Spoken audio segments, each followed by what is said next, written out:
As you guys make your way back to a seat, just a reminder for everybody, the notes are out there. And of course, they're online as well for everybody.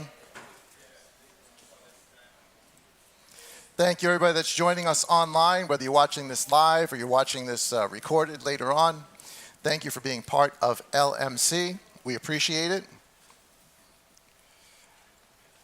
And can you believe it's like the end of November already? This year just, I don't know about you, but for me it feels like this year just flew right by. They seem to go faster and faster the older you get, right? What's that? It does. It takes us longer to do things. I was just telling Brother Dave, I pulled out my back again this week. Again. And here's the crazy thing. I know it sounds funny. Here's the crazy thing. You know how I did it? Getting out of bed. Got out of bed, stood up, and that was it. And boy, it's not fun getting old. It's just not fun getting old. Yeah, that's when you know you're really old. When you got to be careful how hard you sneeze. Things we didn't have to worry about when we were young, right? But there's gonna come a day when I will be able to do back handsprings, cartwheels, jumping jacks, all of it. I am looking forward to that day. That day is just not today. All right. Our opening verse for this morning is out of Ephesians 5. Should be really familiar to you. We've traveled this road, I don't know how many times in all the years that we've been here. I think we're coming up on our 19th year this February. I think this February is 19 years for us. Talk about time flying. But we've in all of the years that we've been here, we've talked about these verses, again, I don't know how many times, perhaps a dozen, maybe even more. So it should be some familiar territory. However, as we always do, we're going to look at it from a little bit different perspective and see some things in there I hope that maybe we haven't talked about or seen before. So Ephesians chapter 5, starting at verse 25, says the following. Husbands, love your wives, as Messiah also did love the assembly and gave himself for it, in order to set it apart and cleanse it with the washing of water by the word, in order to present it to himself a splendid assembly, not having spot or wrinkle or any of this sort, but that it might be set apart and blameless. And for a few moments this morning, the title and the topic of the message is without spot or wrinkle. Without spot or wrinkle. You guys know the prayer here. If you know it at home, please pray it with us. Abba, give us eyes to see, ears to hear, and a heart that is willing to obey. In the Master's name, amen. Okay, so without spot or wrinkle, this is really a continuation in the stuff that we've been talking about with the priesthood and the bride. I think this is, I didn't put it up there, I'm sorry I didn't, but I forgot all about it, but this is part 3. So we did an introduction, we did part 1, we did part 2 last week, and this is part 3 to that series. So if you're watching the series and you want to watch it in order, this will be part 3, and we'll probably make a note or something online and add an addendum to it so that you're aware of that. Without spot or wrinkle. So the verses that we opened up with, Ephesians 5, like I said, should be very, very familiar to you. And from 5 all the way down to the end of the chapter, I'm not going to read it today. We'll read it a little bit later, or another day actually. But the Master compares the relationship between husband and wife to the relationship between us and Messiah. Of course, we as the bride fit that category. This is the analogy that he's making. We're going to talk more about the bride and who she is and who she isn't. But the example that he's giving here, like a bride, that husbands love their wives, protect their wives, cherish their wives, the way Messiah does the assembly. And then it tells us what he does to the assembly. He sets it apart. He cleanses it by the washing of the water of the word, to present it to himself so that it does not have spot or wrinkle. Now, it depends on what version. It may say without a blemish. I think this says set apart and blameless. We all know what set apart means. Every time you hear the word in the scriptures version, set apart, it means holy, because that's what holy means. Holy means to be separate. Father is not just holy. Father is what? Holy, holy, holy. Separate. He is not like us at all. We are not, he is something very, very different and separate from us, and yet he wants us to join with him. Okay, so with that said, again, these should be some familiar verses, the comparison that he makes. In fact, I think at the end of the chapter, while he goes over all of this, he says, all of this is true. In fact, he calls this a mystery. This whole relationship between husband and wife, really between Messiah and the assembly, he calls it a mystery. And it is a mystery, just like there was the mystery of not knowing that the nations, the Gentiles, would be heirs and co-heirs, not separate from Israel, but with Israel, of the same promises, of the same inheritance, of the same Elohim. So this is a mystery. And I know sometimes we read this, well, it's not really a mystery. We kind of know this. No, it is. There's some stuff in here that is deeper, that's hidden, that you don't really see on the surface, but hopefully, whether today or the next time we get together, we'll be able to delve into it. But in all of this, the reason we're reading this, or this particular version, or this particular chapter, is because we've been talking about the connection between the priesthood, that is of the covenant given by Moses at Mount Sinai.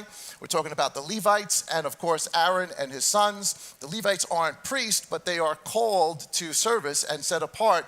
And then Aaron's family are called to be priests. And all of the requirements and all of the instruction that's given to them concerning their work in the tabernacle, their work in the temple, their service to the people, translates, when you begin to understand the connections, translates to who we are. We are supposed to be a set-apart people, the house of Israel. The whole house of Israel set apart, but the priest, we're going to find out in a second, or the house of Levi in a second, is even more set apart. And so this chapter, believe it or not, really is about the priesthood, even though it's about marriage. And that's the mystery. That's part of the mystery. He's talking about marriage, and we need to understand it in the terms of marriage. Of course, we can do a whole neat message all about marriage and what husbands should do and wives shouldn't do. I remember the first time I showed Karen this verse, actually the verse just before this says, "Wives, submit to your husbands." Boy, did I get a nasty look after that one the first time I said it. But when you don't realize what it's actually teaching and what it's actually saying, I get why people feel, especially in today's age, a little upset with that. But this is about marriage. And you could do a whole teaching on marriage and the relationship with that. I don't want to do that. I want us to understand our relationship with Father. I want us to understand who we are. And then from that, you can extrapolate all the lessons of how a husband should treat his wife, how a wife should treat her husband, how the marriage should go on, why it is so sacred. It is a mystery. There are parts to this that are mysterious. And by mystery, we mean not known before or not fully understood before. So the priesthood, the Levites. First of all, when we read the word assembly here, and it appears in verse 27, he does this in order to present himself a splendid assembly. Now again, it depends on what version you're reading. It may say assembly, it may say congregation. When you see the word congregation or you see the word assembly, it means the house of Israel, the body. Now, I know today in our modern sort of way of thinking, in the modern sort of religious way of thinking, we have mistakenly thought that what we call church today, because what does the actual word church mean? Assembly, congregation. But we normally think of it as something separate and different from the house of Israel, and that's a mistake. That is an error. It is not that Father has two separate brides for his son. He does not have a church the way we think about it today, and then the house of Israel, who is the assembly. He has one bride, one set apart people for his son, part of his son and part of his body. Now, again, I know you guys know this, but there are people that are listening that just may not understand this, may not see this yet. Because to separate it is to say that really the master has two wives now. There's two separate stories here. And there isn't two separate stories. It's one story that we glean the truth from in the Torah and the prophets, and we understand how Messiah and the apostles refer to it now, and it teaches us the whole story or the whole mystery. So the priesthood, the Levites, the assembly being the house of Israel. Here's a little diagram. Now, I know it doesn't come out on your notes, but it's up there for everybody that's watching. Of course, you can see it. This is just a model of how the camp of Israel was set up in the wilderness. As they're walking with the tabernacle for the 40 years, each time the pillar of smoke moves, the camp shuts down. Everybody packs up their tent. They put it all on their carts, their camels, their donkeys, whatever they got. And they follow the pillar of fire, or they follow the pillar of smoke to wherever it is that Father stops, and then they erect the tent all back up, and then everybody camps the same exact way. And I know it might be hard to see from where you guys are. To the north there is the camp of Dan. Its a symbol is an eagle. To the east there is the camp of Judah. Its symbol is a lion. To the west there is the camp of Reuben. It is I'm sorry, not Reuben. Simeon. Is it Simeon? I can't even tell. I can't even read it on my thing. Anyway, it's the symbol of an ox, and down below it is the symbol of a man. I think that's Reuben.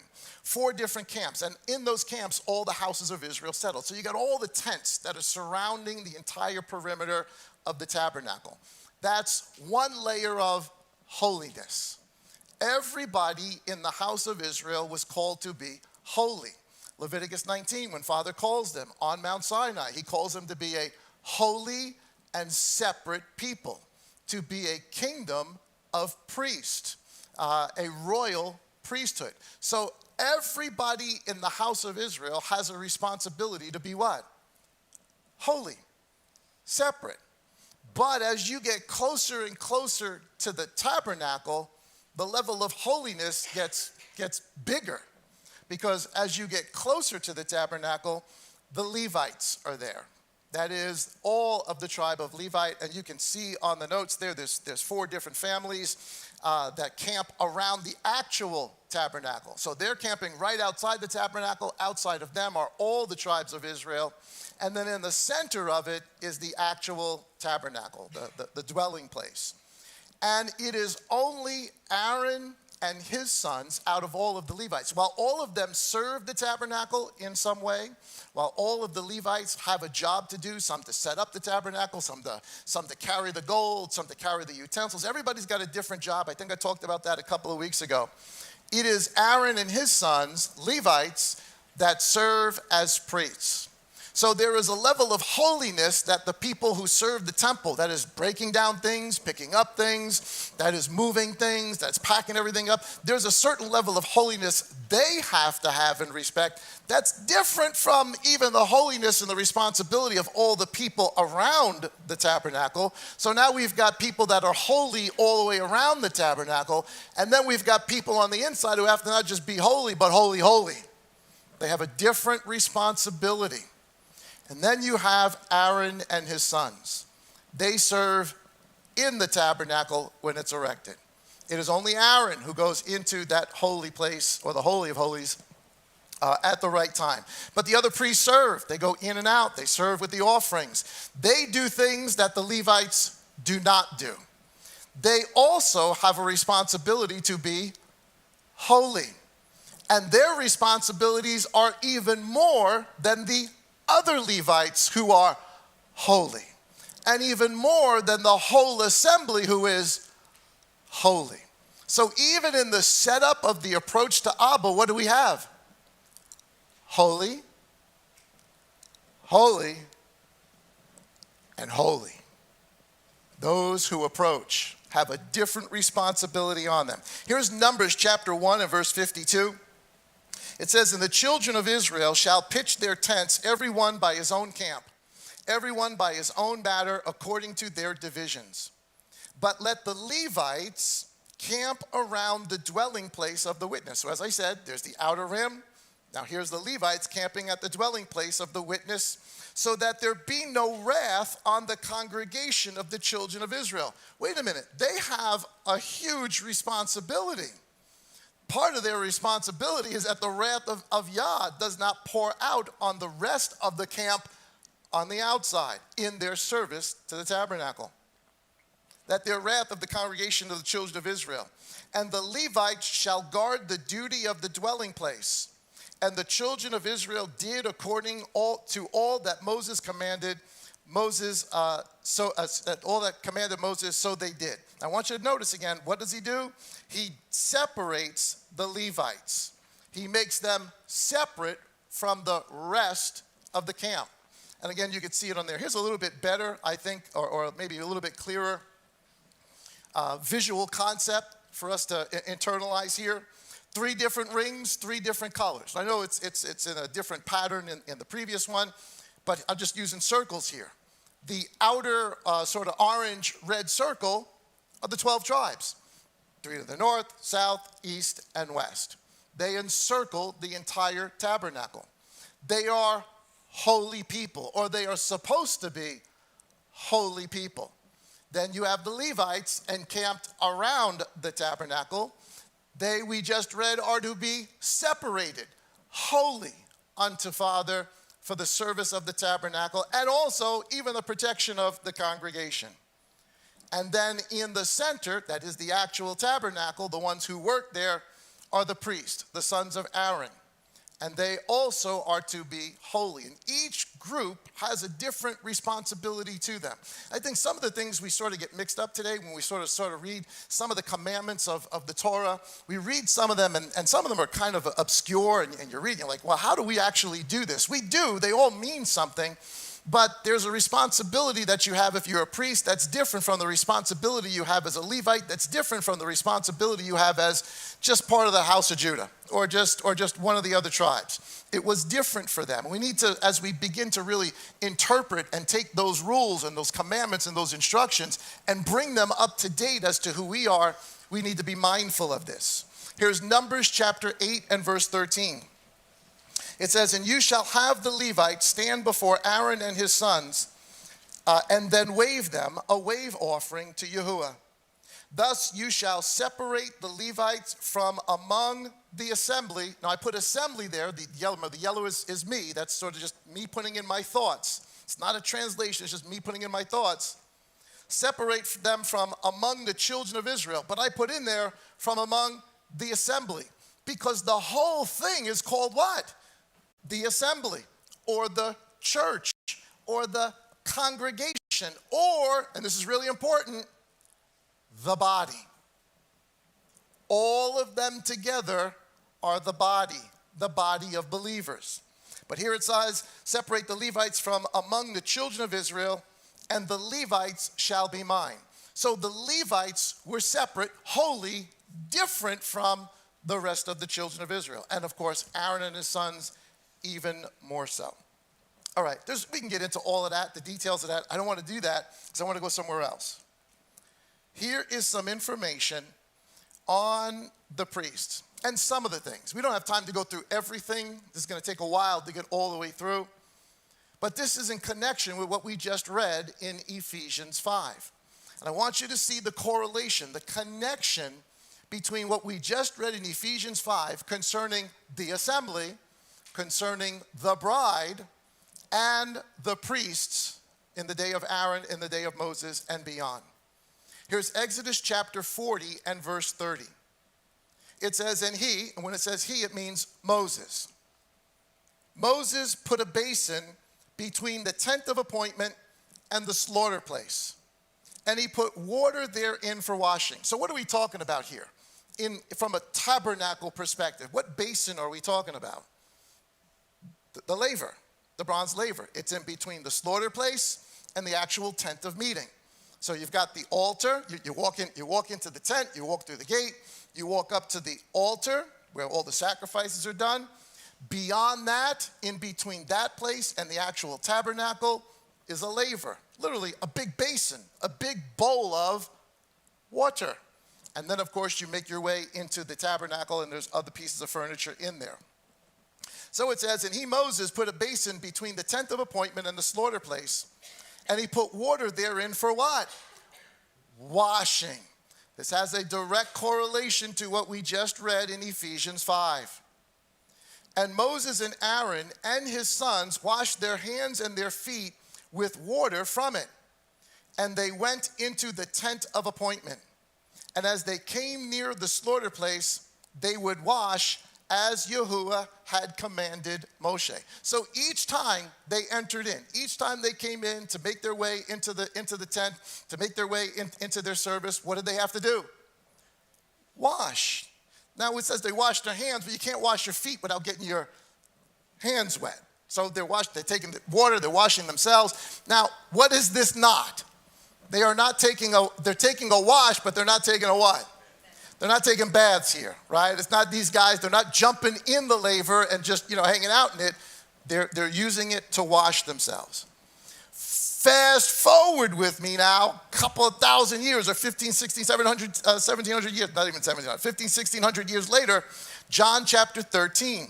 Here's the master on the night of the Passover, the night before the Passover, the night of his crucifixion, the night before his crucifixion. It says in verse 5, and after, meaning after the meal that they had, he, and the he here we're talking about is Messiah, Yahushua. And after he, the Messiah, put water in a basin. I put it color-coded it there so that it pops out to you so you guys can make the connection here. So right away, what should we be thinking? Just as believers, as we're watching this, and all the stuff that we know, right? Moses comes along. He's the first Moses. He's the prophet that takes them out of Egypt. And Moses is told what's going to come after you one day that everybody must listen to and hear or you're in trouble. Another Moses, a prophet like Moses, who by now, with all the stuff we've talked about, you should realize, and all the things we've caught, just the pieces that we've pulled out, everything Messiah does somehow has a correlation to the story of Moses. It's not as if, it is as Father tells us the story of Moses so that when Messiah comes, we can recognize him because he actually does what? Lives the story of Moses, except on a much, much bigger scale. So he puts water in a basin, and he began to wash the feet of the taught ones, and to wipe them with the towel which he was girded. And so he came to Simon Peter, Shimon Kepha, and he said to him, Master, do you wash my feet? Now, just a little cultural thing. Normally, this is like the job. In that day, when you walked into someone's house, it was normal to have a water basin there. And whoever the servants were in the home, you would wash your feet. The reason you would wash your feet is everybody's either walking around with sandals or you're walking around barefoot. Which means if you walked into somebody's house and there are no paved roads out there, there's no gravel, there's no tar, there's no cement. What is there all over Israel? Dirt. So when you walked into somebody's house, what were your feet? Dirty. So you had to wash the filth off of your feet. And it was considered polite. It was considered the right thing to do. It was good manners. Today, we go over somebody's house for dinner, for whatever. You never go into somebody's house, what?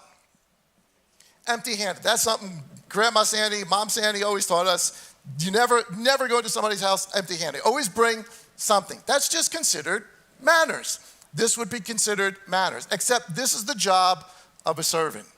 This is the job of literally a slave, someone who is serving. So the master do it, and Peter's a little upset here. He's like, no, you're not going to wash my feet. That's degrading. Of course, it's not, because the master is making a point here. Shimon Kepha said, Master, do you wash my feet? Verse 7. And Yahushua answered and said to him, you do not know what I am doing now, but you shall know after this. He had no idea, and I'm sure later on he did. He had no idea that what the master was doing right here was doing exactly what who did before? Moses. Exactly what Ephesians 5 tells us from Saul he will do to who? All of us. All of us. There's so many layers to this thing as you begin to understand it. Verse 7 again, and Yeshua answered him and said, Yahushua said to him, you do not know what I am doing now, but you shall know after this.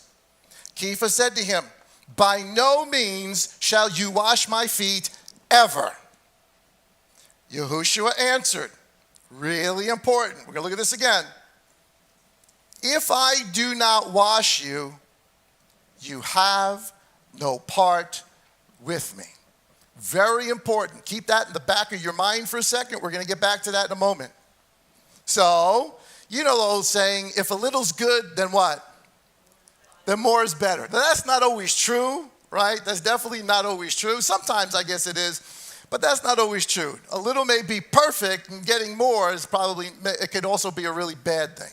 So Peter, thinking along those lines, Kepha says to him, all right, don't only wash my feet only, but also my hands and my head. So what's he asking him to do? Take the bucket, wash my head, wash my hands, wash my feet. Just first of all, that's feet water. All right, I'm just saying, right? That's feet water. So I don't know what he's thinking, but I get the enthusiasm. He's saying just go ahead, wash my hands, wash my feet, wash, just pour it over. And the master says, because he just said, if I don't wash you, you have no part with me. So that's his response to it. And Yahushua said to him, he who has had a bath. Now, is there a difference between a bath and washing? Yes, absolutely. Washing, again, it could be your hands, it could be your face, it could be your feet. But bathing is you get totally immersed in water. Of course, they would say taking a shower, but the idea of a bath, right? A bath is being immersed in the water, your whole body. He who has had a bath does not need to wash. Now he says he who has had. He's speaking to them already. As though they have already what? Had a bath. They already had a bath. Does not need to wash, except his feet, but is clean altogether. And you are clean, meaning the disciples that are there, but then he says, but not all of you. And of course he is speaking about Judas, because Judas is here for this. Judas is not clean. He's not bathed. He has not been bathed yet. The others evidently were. What does it mean to be bathed? Because this is all symbolism here. Everything the master's doing obviously connects back to Moses, but it's telling us something. He's explaining the Torah to us, what the reality of the Torah actually is. The reality of the Torah is the Torah. The reality of the Torah is Moses built the basin, and Moses and Aaron and the priest had to wash it. That's the reality of it. But that's also the shadow, the example that Father gave to help us understand what Messiah would do here, of what this would actually mean. So that's why he says you don't know right now. You don't see the whole picture yet, but there's a bigger picture here. So what does it mean to be bathed? This is important because if we're going to find out what washing means, we got to know what bathing means here. They're related. Obviously they are related, but they are not the same thing. Now, of course, you can see on the picture there, that's just an artist rendering of the opening of the Red Sea, right? Moses is there and he's opening the Red Sea. Let me ask you something. I'm just asking you to sort of extrapolate, think on your own, think a little bit further. Now, I know it says that they went across on dry ground. Do you think by the time they entered one shore from Egypt to the other shore that they weren't soaking wet by the time they got to the other side? The mist, the muddy ground, walking all the way across. I'm not saying that they obviously didn't walk. As a matter of fact, some of the tradition is some of them actually did walk into the water. And the water doesn't begin to part until they actually are in the water, soaking wet. And then the water begins to part. So think about that. Here's Moses saying, go ahead, walk. Everybody walk. Everybody's looking at each other saying, all right, you've all been there. Who's going to be the first one in the pool? Who's going to be the first one? The first guy's got to go first. And I think it's Nashan. I don't know why. Maybe I'm wrong that somebody could look me up. But there is someone who's credited with being the first ones to go in there. And, up to here before the waters start to part. That's faith. Walk. Just walk. And the first guy to do it's got to have a whole lot of faith. And, of course, we know the story. It opens up. Here's Romans chapter 6 and verse 3. Or do you not know that as many of us were immersed, and I put in there the PDP so you understand what we're saying. So what does it mean to be immersed? Bathed. Now, today in the modern religious English version, we would say baptized. But it means bathed. You are immersed in a tub of water. Or do you not know that as many of us were immersed, bathed into Messiah, Yahushua, we were immersed or bathed into his death? We were therefore buried with him through immersion or bathing into the death, that as Messiah was raised from the dead by the esteem of the Father, so also we should walk in newness of life. So the whole concept and idea of baptism or bathing is that we are identifying, when we go under the water, we are identifying with Messiah who went into the earth. And just as Messiah comes up out of the earth, we come up out of the water, and we are identifying with Messiah's resurrection. Real simple stuff. I know you know that. We've talked about this. We've done this before. But here's the thing. 1 Corinthians chapter 10 and verse 2. For I do not wish you to be ignorant, brothers, that all of our fathers were under the cloud, and all passed through the sea, and all were bathed, immersed into Moses in the cloud and in the sea. The first story we get of bathing, it's actually the second story we get of bathing, but this is about the whole assembly, is that the whole assembly is bathed going through the Red Sea into who? Moses. You and I are bathed into who? The prophet like Moses, the Mashiach. Can you see the correlation here between these two verses? So, what does it mean to be bathed? Or really, did the whole assembly, even prior to Messiah coming, is there a story of the whole assembly being bathed? Well, you're looking at the picture. There it is. That's a picture of bathing. Or really a picture, we would say, again in modern English, a picture of baptism. Water, immersion, full immersion, being soaking wet from head to toe, hands, everything in water. Messiah tells us in John chapter 3, very, very familiar scripture. This is the meeting with Nicodemus. Yahushua answers him. So Nicodemus says, we know you're a prophet of El because of all the wonderful miracles you do. You'll notice there's quite a few times when people talk to Messiah and they say one thing to him and his response sounds like it has nothing to do with what they just asked. He doesn't even actually answer their question. He goes beyond their question. This isn't the first time. This happens multiple times throughout the scripture. Yeshua answered him and said, truly, truly, I say to you, unless one is born from above. So this is last week when we talked about who is the mother of us all from above. Jerusalem is. Not the Jerusalem in the Middle East today. The Jerusalem above. She is the mother of us all. You must be born from above. He is unable to see the kingdom of Elohim. Nicodemus said to him, how is it that a man is to be born when he is old? Is he able to enter his mother's womb a second time? And actually, you know what the answer to that is? Yes. Yes, we do enter the womb a second time. It's not necessarily our mom's womb, but we enter the womb of the earth. We do enter into our mother's womb a second time. Where do we all come from? The earth. Where do we all go back to? We enter the womb a second time to then be born eternally from above again. Now again, being born again starts the moment of the understanding, the moment the Spirit, the seed is within us. I'm not saying you're not born again until the resurrection. The process has already begun in us, right? We're already life. When does life begin?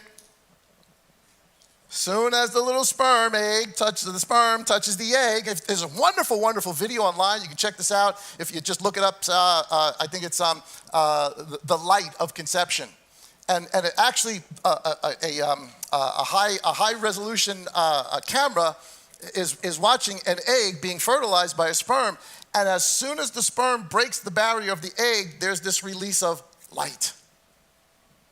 It's wonderful. It's amazing. And of course, scientists are like, well, it's probably zinc that's being emitted. I don't care. I don't care. You know what just happened? Life. When was that child born? Right there and then. And it's not until 40 weeks later that they come into this world alive, fully formed, ready for whatever is coming.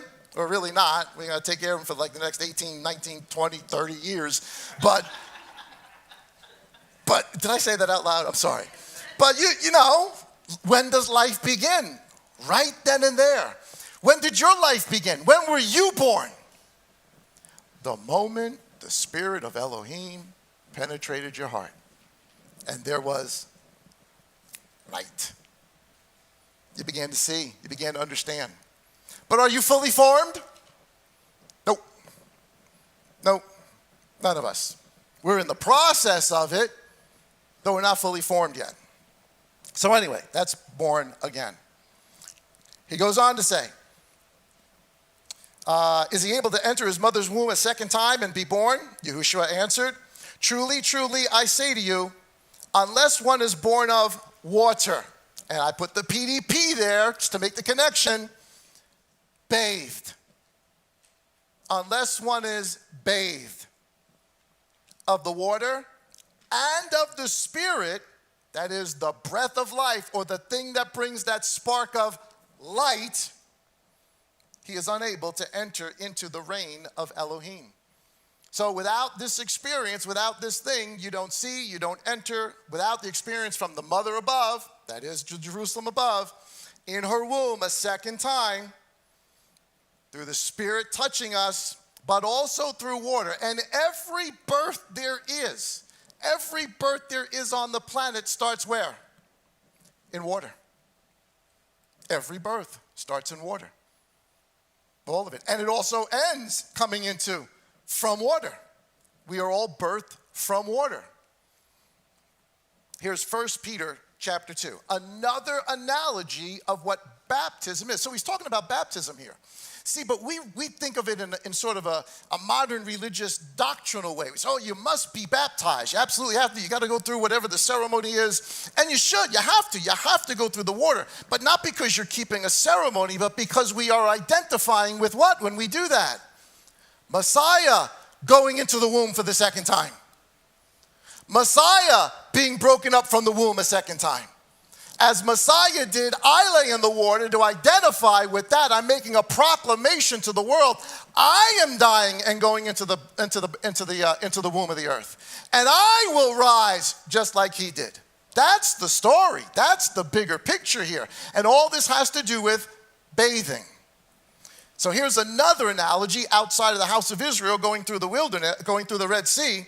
Peter gives us another analogy of baptism. 1 Peter chapter 3 and verse 20. Who were disobedient at one time when the patience of Elohim waited in the days of Noah. He's talking about back in the days of Noah. We're going to get into this on Wednesday, not this Wednesday, maybe the next Wednesday, because we're talking about the thief on the cross and what all of that means. And we're finally going to do something on death and kind of what happens, or at least what the scripture tells us. But that'll be an upcoming message. Who were disobedient at one time when the patience of Elohim waited in the days of Noah, while the ark was being prepared, in which few, that is 8 beings, were saved through water, which figure now also saves us immersion or bathing. Now this is real important, real important. The next couple of words are very, very important. Because he just says that bathing, the thing that saved the 8 people in the days of Noah, and what obviously happens in the days of Noah, you can see it there up on the screen. What happens? A flood. They are all bathed in water, and they come out on the other end of it alive. The rest of the earth does not. This is an analogy he's making. He says this, just like this saved them, this immersion saves us. But the word's really delivered. And here's the important, I'm not splitting hairs. Peter's splitting hairs. Cephas is splitting hairs, and we need to recognize this. He says, which figure also saves us, immersion or bathing.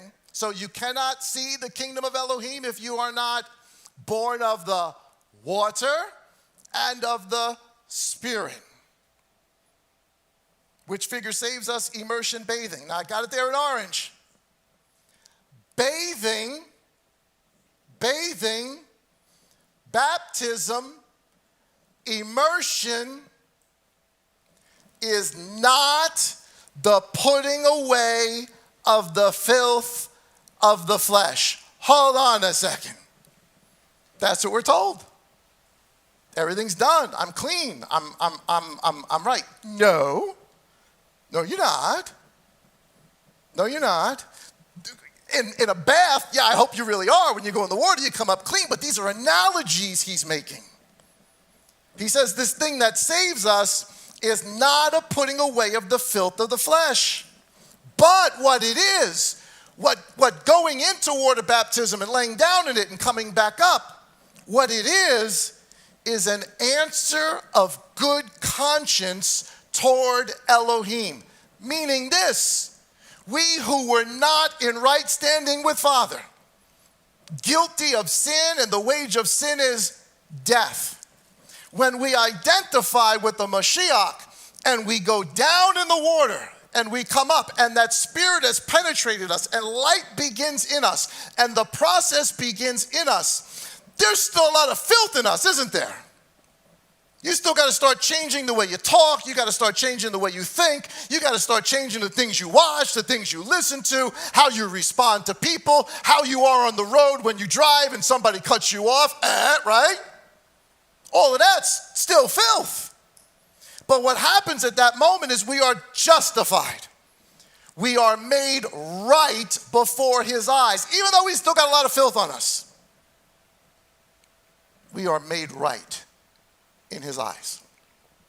That's what he's talking about, is the bathing, is the baptism.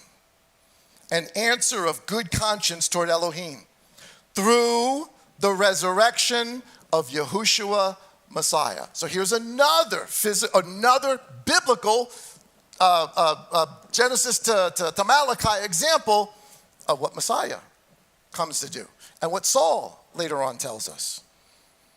So, bathing versus washing. Bathing, right from the verse that we just read in Peter. Bathing is not a putting away of the filth of the flesh, but it is an answer of a good conscience toward Elohim through the resurrection of Yeshua Messiah.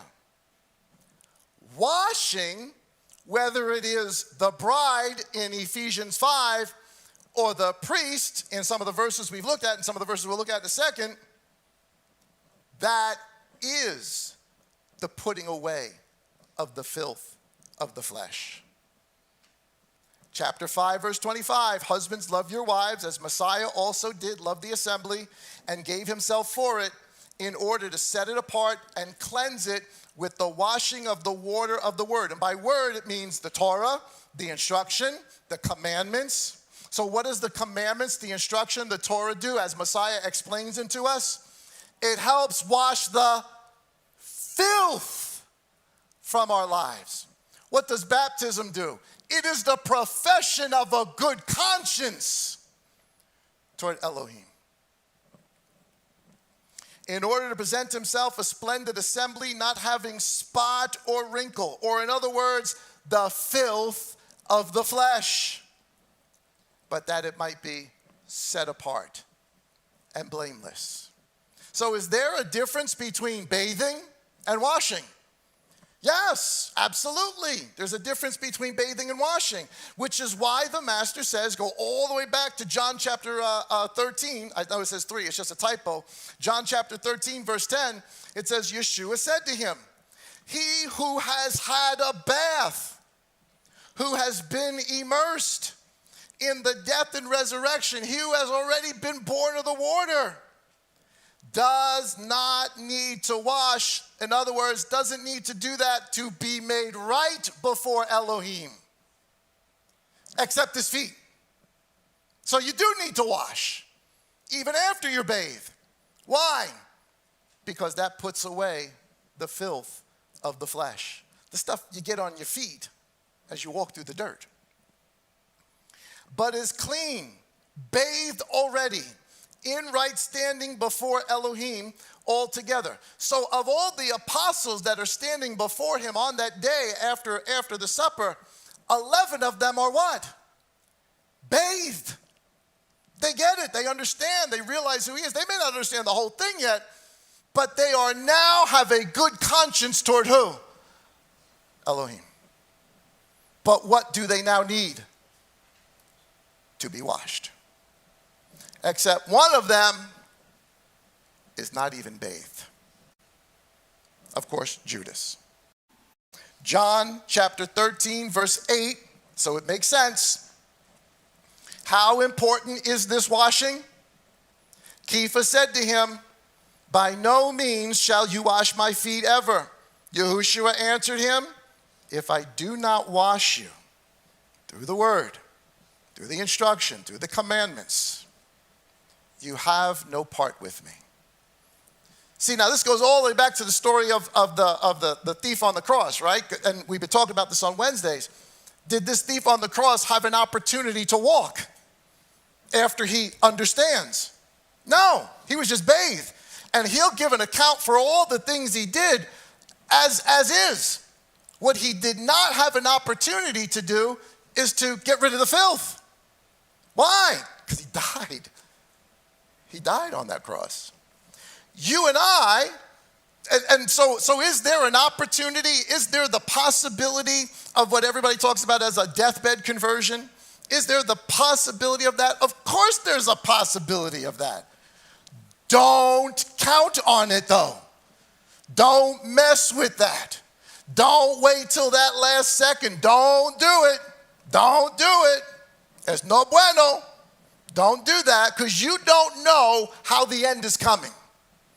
You don't know that you're going to have that 5 minutes, that day, that 2 days, that 3 days, the 6 hours, the 10 minutes, the 60 seconds. You don't know. None of us does. So here and now, while the spark has been in us, we are now obligated because we've been bathed to do what? Be washed. And if we are not washed, we will have no part with him. That's some heavy duty stuff. That's some heavy duty stuff. So, go all the way back to the Torah again. All the way back to the priests who are washed before coming into the presence and performing their particular ministries. This is Leviticus 21, and we're going to go over some other parts of Leviticus 21 later on, but here's just a little section of it to give you just a snippet of the concept, the idea. I don't know what number I'm on, number 9. Here's Leviticus 21, talking about the priests and what they had to be or what they could not be in order to serve Elohim. So let's back up a second.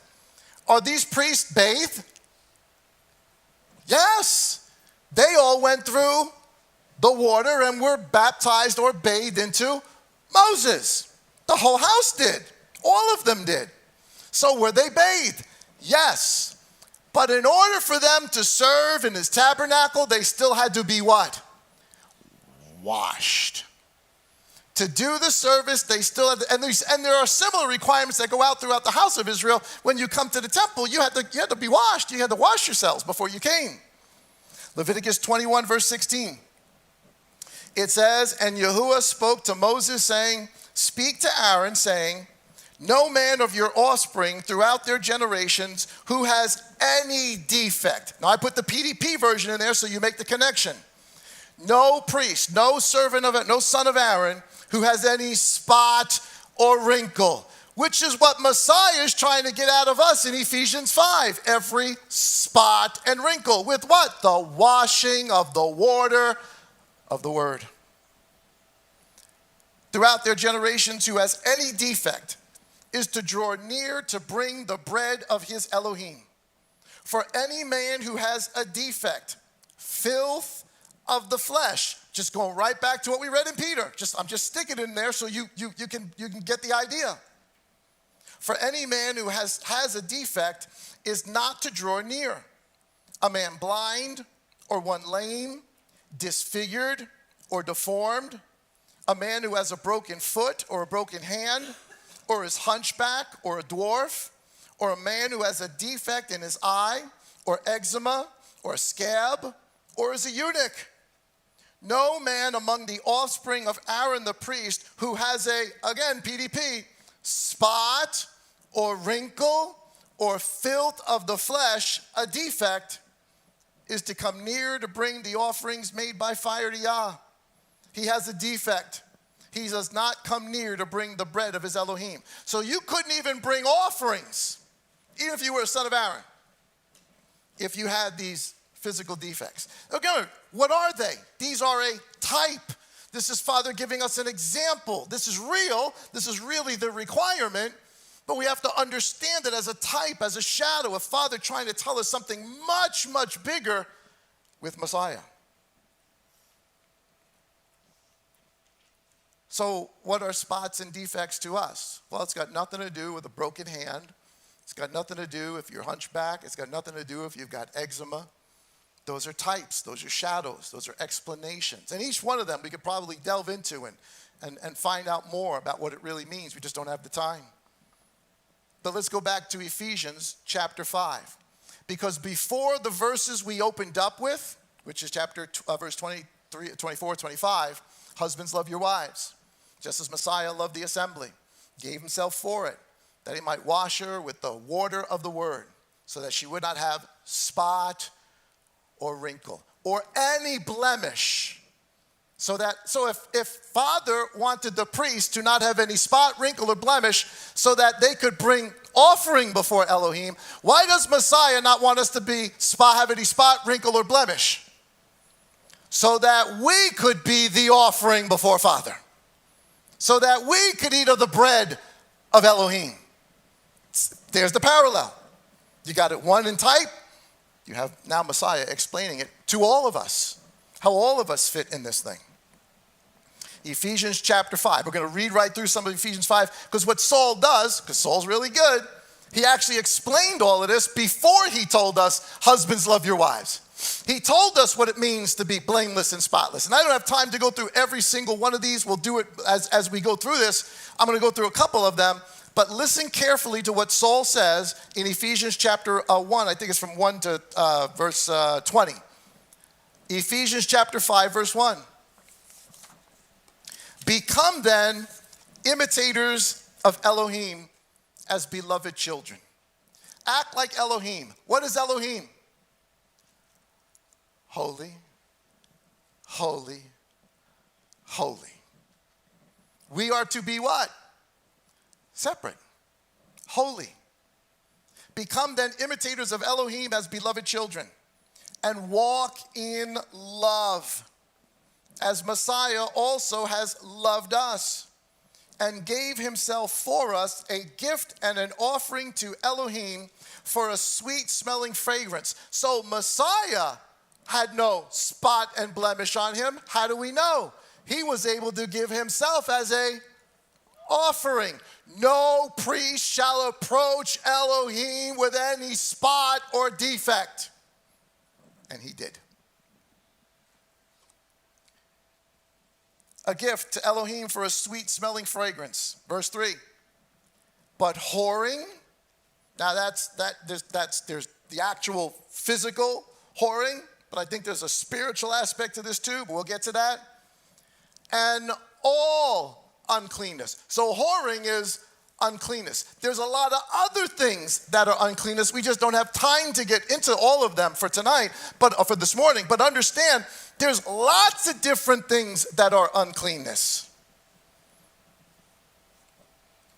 But whoring and all uncleanness or greed of gain. You just want profit. It's about money. It's about material. It's about things. It's like the rich young ruler. If that's the life we're living, that's filth of the flesh. Let it not even be named among you, as is proper among who? The set apart ones.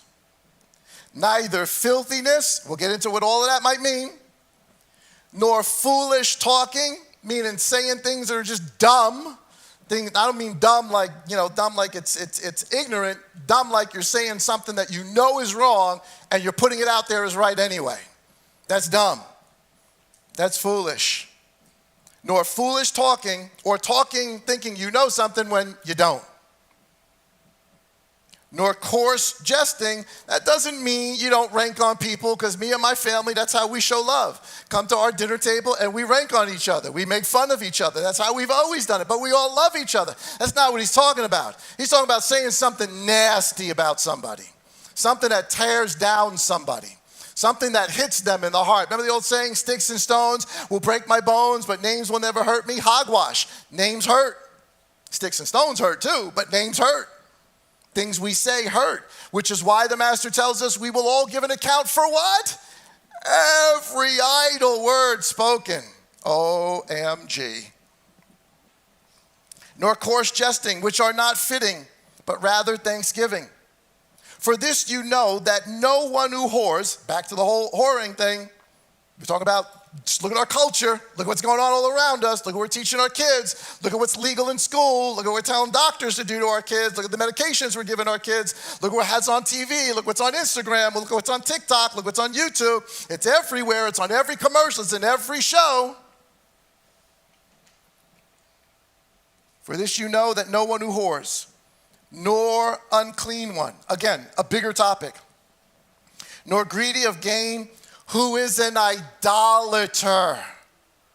No one who is in the midst of idolatry. Idolatry being worshiping either another El, some other God, or worshiping, trying to say you're worshiping El, using other gods, other things, other materials, other idols, other holidays, other things Father did not tell us to do.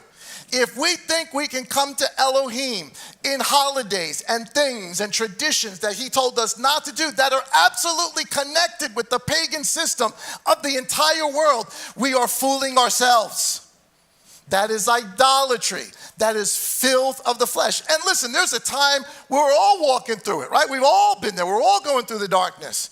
But if we have enough life left in us to live today and tomorrow and the day after, not like the guy on the cross, it is our responsibility to allow the word of Elohim to wash us. Wash us from all filthiness. Very appropriate to the season we're coming up on. Who is an idolater? I'm going to read this again because this is so important. For this you know that no one who whores, nor unclean one, nor greedy of gain, who is an idolater, has any inheritance in the kingdom of Messiah and Elohim. Let that sink in. Let no one deceive you with empty words. Don't let anybody tell you any different. Don't let anybody tell you, yeah, well, it really doesn't matter. You can do it. Father knows your heart. Hogwash. No. I get it. We've all been there. He's actually going to say that to us in a second. But there's got to come a time, if we certainly are the people of El who are supposed to be separated, we'll listen to this, we'll hear it, and we'll respond. Let no one deceive you with empty words, false promises, lies, stories that are just not true. They're not found in El's word.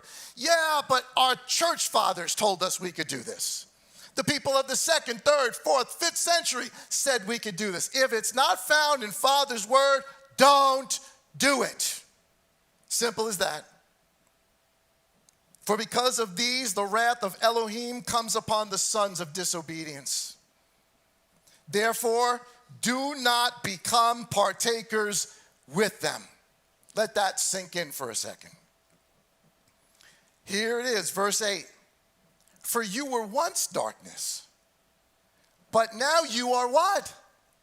What happened to you? That Holy Spirit came and light.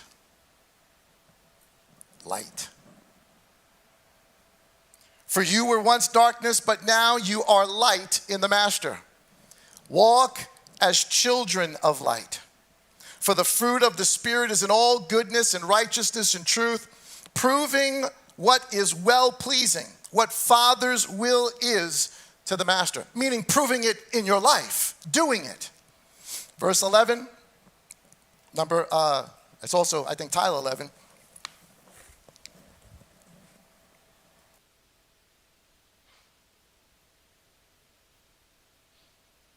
Excuse me, guys. Verse 11 goes on to say, and have no fellowship with the fruitless works of darkness, but rather, now I put the PDP there because it says, but rather convict them. It means expose them. Hold on a second. So not only are we to walk in righteousness, to get rid of the filth, but when we see filth, what are we supposed to do? Expose it. Not in an arrogant, offensive, holier than thou way, because you do that, all you're going to make is enemies. But in a loving, merciful, but firm way. No, I'm sorry, I can't do that. I'm sorry, I can't attend that. Listen, I love you. I really love you. Let's get together the week after or something. I can't do that. I can't watch that. I can't, I'm sorry, I can't go to that show. I can't listen to that. I just can't do it. I can't do it. Call it out. Call it out. We just spent the last 4 years, from doctors to politicians to judges, all telling us there's multiple genders, all telling us it's okay for children to change their sexuality, to have surgeries, to change them, to take medications that are going to make them sterile and strip them of the very thing Father made us for, to be fruitful and to multiply. It went on and on and on for 4 hours, and hardly anybody called it out. Where were the politicians calling it out? Standing up and saying, no, this is wrong. No, we should not do this. No, this is just not moral. This is not right. This is not ethical. We cannot do this to our children. From doctors to surgeons to hospitals to the pharmacies that gave them medications. Nobody stood up and said no. But there were people saying no. There were people calling it out. And there should be. It should be us. Again, I'm not saying be arrogant, be nasty. I know I'm being loud now, but I'm in front of you. But you don't call it out, then it stays in the darkness. Thankfully, some people are starting to call it out. Starting to say no more. There's a male bathroom and there's a female bathroom. That's it. I don't want men in the locker room with my daughter. I don't. I don't have a daughter, but if I did, I wouldn't. I just don't. Call it out. Let your children know. Let your grandchildren know. Let your friends know. Let your family know. No, I won't do that. No, I'm not part of that. No, I don't believe that. That's unrighteousness. That's the filth of the flesh. But all matters being, for it is a shame even to speak of what is done by them in secret. Except it's not done in secret anymore. It's not done in secret anymore. But all matters being convicted or exposed are manifested by the light. What's that saying? What's the best disinfectant? Sunlight. Bring it out to the open. For whatever is manifested is light.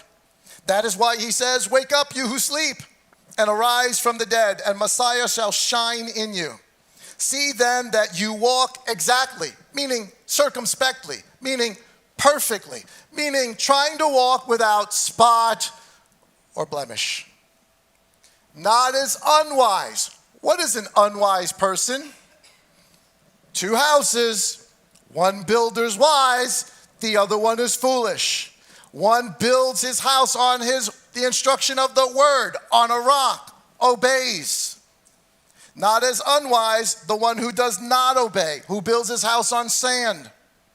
See then that you walk exactly, not as unwise, as those who do not obey, but as wise, as those who do obey. Redeeming the time because the days are wicked. What does it mean to redeem the time because the days are wicked? I don't know how much time I have. I don't know if my number is up tomorrow. I don't know if it's 5 years from now. I don't know. We don't know.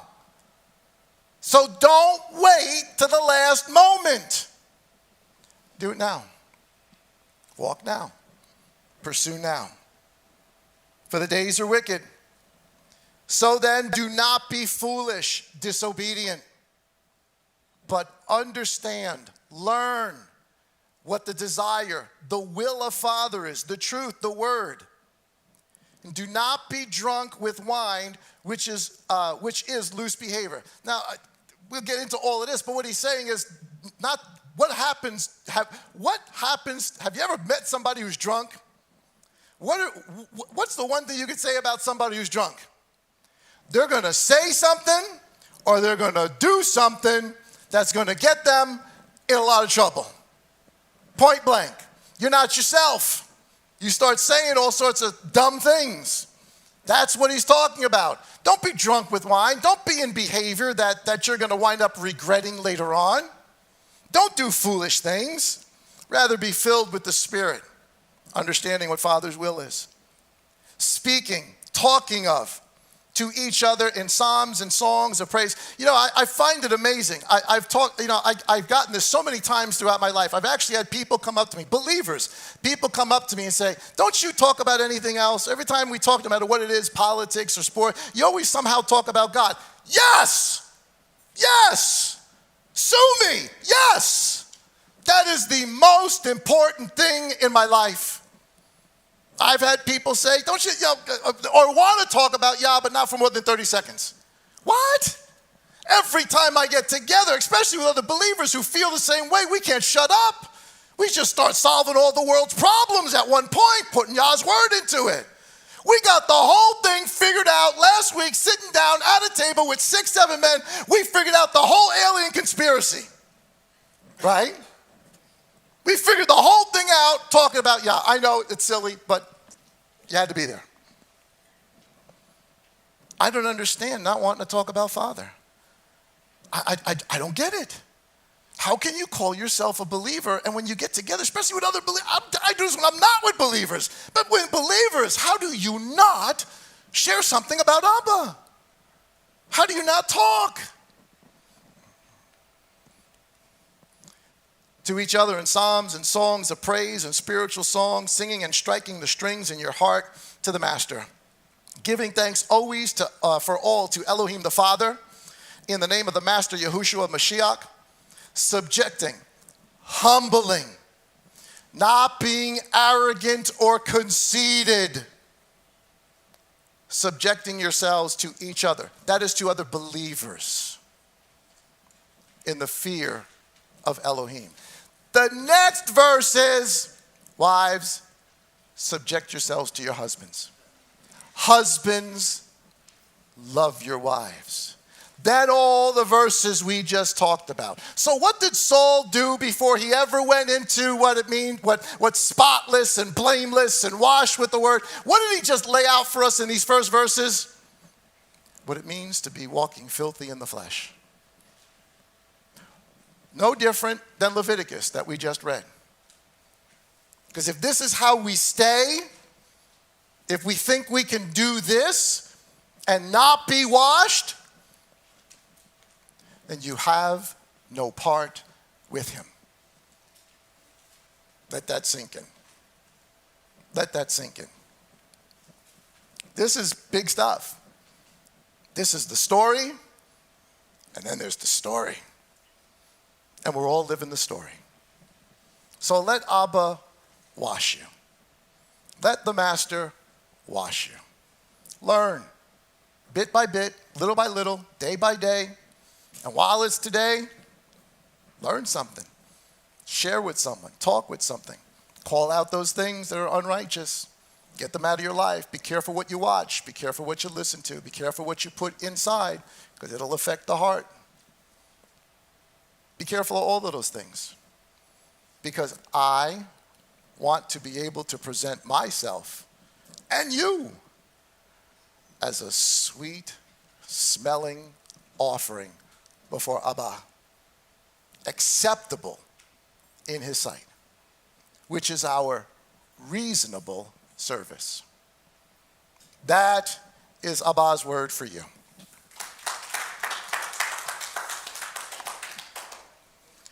All right. Oh, Father. Father, we have all come through the darkness, and we're all walking at a different pace. We're all understanding things at a different pace. Father, my prayer for everyone within the sound of my voice is that we are willing to be washed. Father, that we are willing for the prophet like Moses to wash our feet, to help us to walk as he walked, to be an offering as he was an offering. Help us, Father, to humble ourselves with our brethren. Help us, Father, to be patient with one another. Help us to love, Father, those whom we see that are here with us. For if we cannot love those who are here with us that we see, how can we love you, whom we cannot see? Father, to you be all the glory and honor and praise for all of this, as you make us a separated people, a bride without spot or wrinkle. In the name of the Mashiach, amen. Amen. Guys, thank you so much for hanging out with us today. I sincerely appreciate that. Let me go back to this, pop that up on the screen so you guys can see. There it is, without spot or wrinkle. Thanks for hanging out with us. Enjoy the rest of your rest day, your peace. Be at peace today. Enjoy this week with your family. Eat a lot of food. Have fun. Talk about Father. Talk about him wherever you are, wherever you do, whatever you're doing. I got off this week, so there's no morning manna. You got to get your own morning manna Wednesday and Friday, but we will see you again next Shabbat. Guys, in the meantime, have an awesome, awesome day. Everybody say it with me. Shabbat. Peace.